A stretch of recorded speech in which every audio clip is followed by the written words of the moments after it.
Hey, so I've got a really simple and practical piece of advice for you that I'm actually taking for myself right now that is so often overlooked. I think you probably already know this.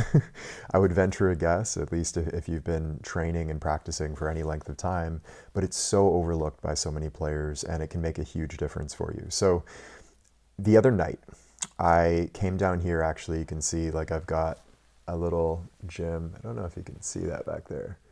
Just some things that I use to train. I don't go to a gym to train. I do everything, either body weight with rings, weighted vest, light weights, things of that nature for my own training at this point in my life. And when I came in and did my workout, I noticed all of my sets had actually decreased in performance. Like things I would rep out for, let's say 15 reps, I was getting like 12.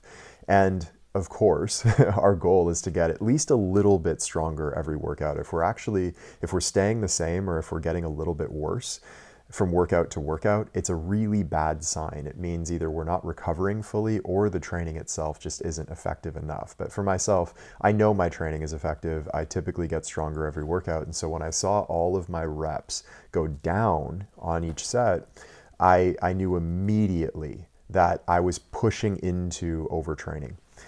So the first thing I did is cut all of the volume. I think I did like one set per exercise in that workout. I got a whole bunch of sleep the next day. I immediately called my acupuncturist, signed up for an appointment the following day, which I just had this last night actually.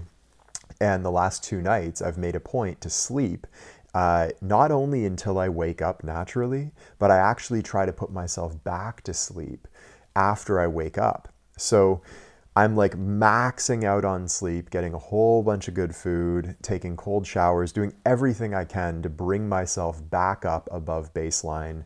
And I'm feeling a lot better today. I'm still not quite, I've been pushing really hard, frankly, with work and training and practice and basically I've been firing on all cylinders a little bit too hard. And so it was bound to happen that my energy would actually drop and I would fall into like a slight overtraining.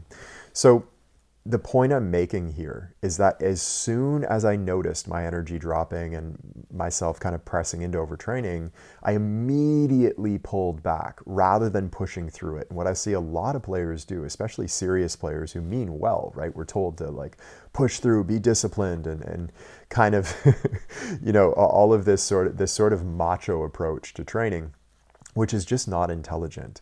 If you notice that your energy is actually going down, that you are feeling overtrained, and that your performance in the gym specifically, this is the metric to look out for. If your performance in the gym is dropping, if you're getting weaker from one workout to the next, and you try to push through that, it's like digging yourself into a deeper hole that you then have to get out of in the future. And you're not doing yourself any favors in that if you are trying to press through things like that. So point I'm making, monitor your energy, monitor your performance closely.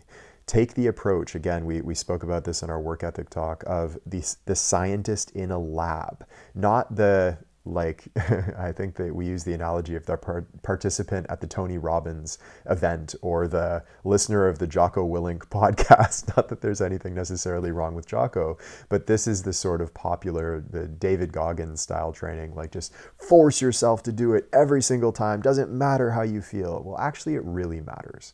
So there's, of course, a risk with some players who naturally fall into laziness quite easily. And you have to know this about yourself. Like if you're using this as an excuse and you think, oh, I don't feel really good, so maybe I'm just going to skip this day and skip tomorrow too. And if you're getting into that sort of pattern, then of course, check yourself. And you might be at a stage where you do need to force yourself to just do the work. But if you are beyond that stage of like baseline laziness and you are training hard and doing the work, then monitor yourself on a daily basis, just like a scientist in a lab would monitor his experiments. See, where is my energy at? How is my sleep? Is my performance increasing from day to day? Look at those things, keep track of them, and then dial back or dial forwards the volume based on what you're seeing. If I start a workout and I'm feeling really good and really strong, I might add a couple extra sets. I might push myself to set like a new record in a particular movement or something of that nature. I might do an even extra workout that day.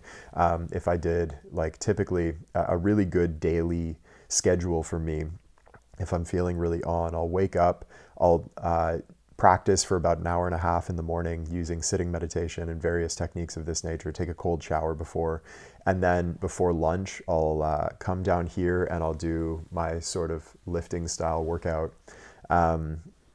And then in the evening, I'll either go on the elliptical or I'll run, and then I'll go in the sauna after. So I've got like meditation practice in the morning.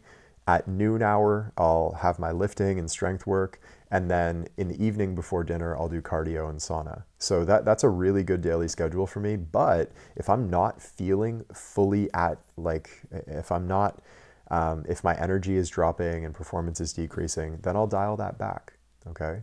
But I'm constantly monitoring this. And so that's the advice I would give to you. It's advice I'm sure that you've taken in before. I'm sure you've thought of this. I know this is basic, but it gets overlooked so often. And because I've been going through it myself, I just felt compelled to share it with you. Okay, so monitor yourself.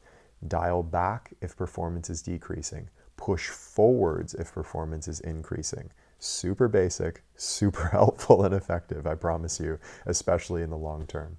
Okay, so I hope that helped you out. Let us know if you have any questions, and I will see you next time.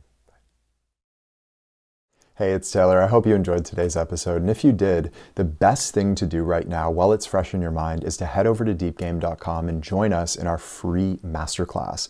Now, this is where you'll learn all 8 laws of the deep game and all of the fundamentals that you need to know about the part of basketball that's played with the mind.